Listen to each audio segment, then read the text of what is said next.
Hola a todos, soy Sergio Ulloa y este es su podcast digno de compartir.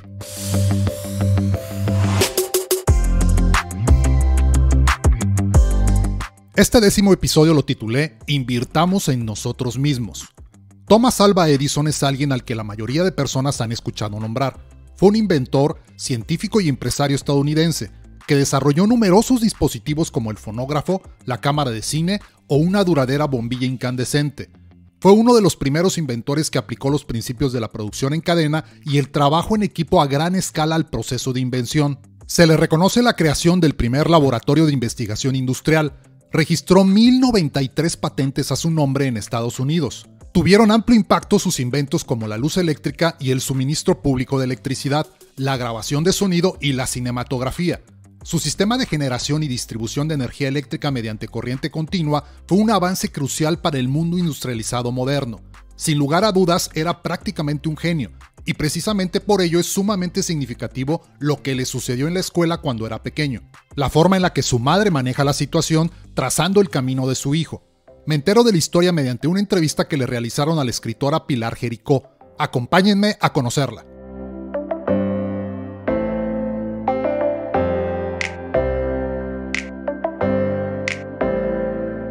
En 1840, Nancy Edison, una canadiense de ascendencia escocesa, había tenido 4 hijos.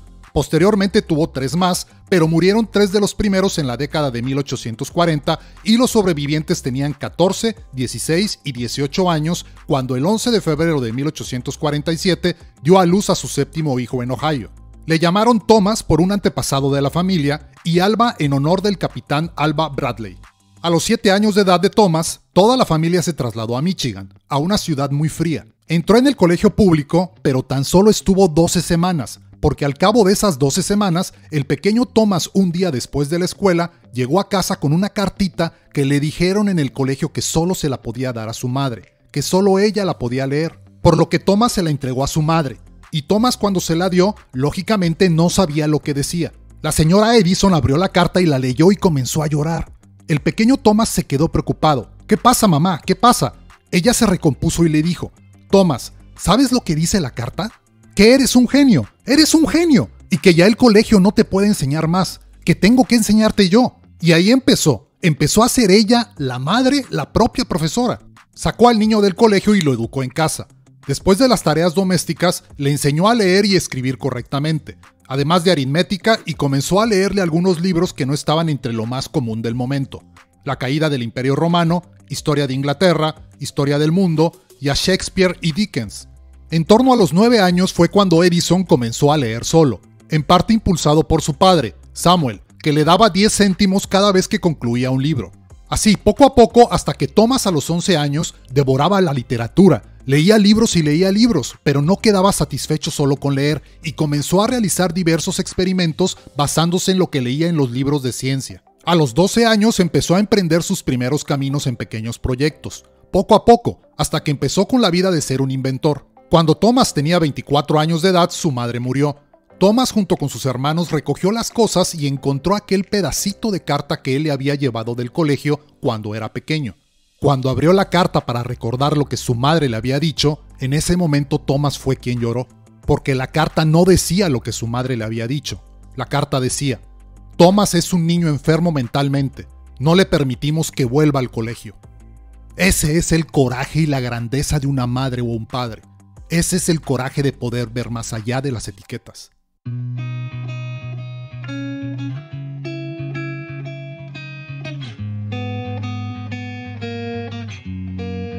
Me queda clara la genialidad de Edison. 1093 patentes registradas.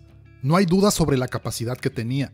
Sin embargo, como mencioné al inicio, esta historia la conocí por una entrevista que le hicieron a la escritora Pilar Jericó, y quiero enfocarme en una pregunta que ella hace en su plática, la cual es: ¿cómo vamos a pedir a nuestros hijos que gestionen el conflicto si nosotros no sabemos hacerlo? Precisamente es de ahí de donde parte esta gran historia. La actitud de Nancy Edison ante el problema no fue de derrota, ni tampoco emprende una batalla contra el colegio, ni cae en el sufrimiento rasgándose las vestiduras por lo que le está pasando. No quiero decir que no haya sentido molestia, ya que muy probablemente tuvo que haberla experimentado, y afectó su estado de ánimo. Tan es así que cuando le lee al pequeño Thomas, lo hace con lágrimas en los ojos. pero nunca se doblegó y puso manos a la obra. Me pregunto, ¿qué habría hecho yo si esto me hubiera pasado? ¿De qué manera hubiera reaccionado? Les soy sincero y muy probablemente la situación hubiera hecho que perdiera los estribos buscando culpables, emprendiendo acciones inclusive legales contra el colegio, demostrando mi enojo, rabia, ira, permitiendo que mis hijos me vieran perdido en el problema, dándoles un ejemplo de cómo es que no debemos manejar los conflictos. Ellos hubieran absorbido como esponjas la lección de cómo se debe reaccionar ante los problemas y darían por hecho que esa manera es la correcta de hacerlo. Me hago la pregunta, si la madre del pequeño Thomas hubiera reaccionado como un servidor, ¿cuál habría sido el destino de él? Muy probablemente no se hubiera convertido en el fantástico inventor que terminó siendo. Y eso me hace pensar qué gran responsabilidad tengo como padre, qué gran responsabilidad tengo conmigo mismo de conocerme y formarme como ser humano. A primera vista, la frase de Jesús, amarás a tu prójimo como a ti mismo, parece muy sencilla de entender, pero cuando la analizas, inevitablemente debes llegar a preguntarte qué tanto te amas. ¿Realmente te quieres a ti mismo? ¿Te aceptas? ¿Te conoces? ¿Sabes controlarte? ¿Sabes lo que quieres de la vida? ¿A dónde quieres llegar? ¿Te perdonas y trabajas en tus errores para mejorar como persona? Preguntas muy profundas. Tenemos una gran responsabilidad primeramente con nosotros mismos. No podemos dar algo que no tenemos. Si no nos aceptamos y valoramos, imagínense la calidad de amor que daremos a los demás. Creo que ese es uno de los grandes aprendizajes que nos debe dejar esta historia. Somos los que debemos mostrar a nuestros hijos cómo afrontar los problemas con la mejor actitud para encontrarles solución. Y para ello, debemos primeramente trabajar mucho en nosotros mismos, para desarrollar la grandeza interna que nos permita ser el mejor ejemplo que podemos dar como padres para inspirarlos y despertar la grandeza que hay en cada uno de ellos.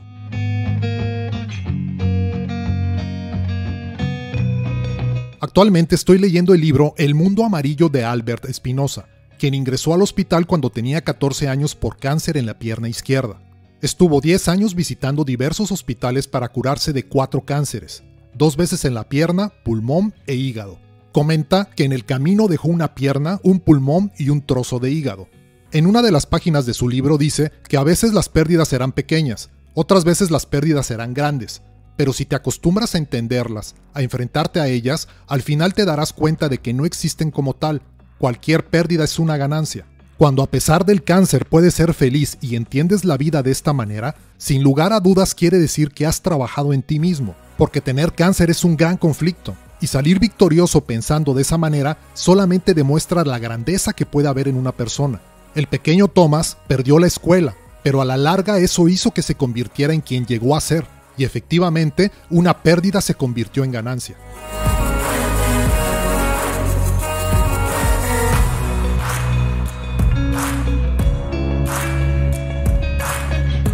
Espero les haya gustado y principalmente que sea digno de compartir para ustedes.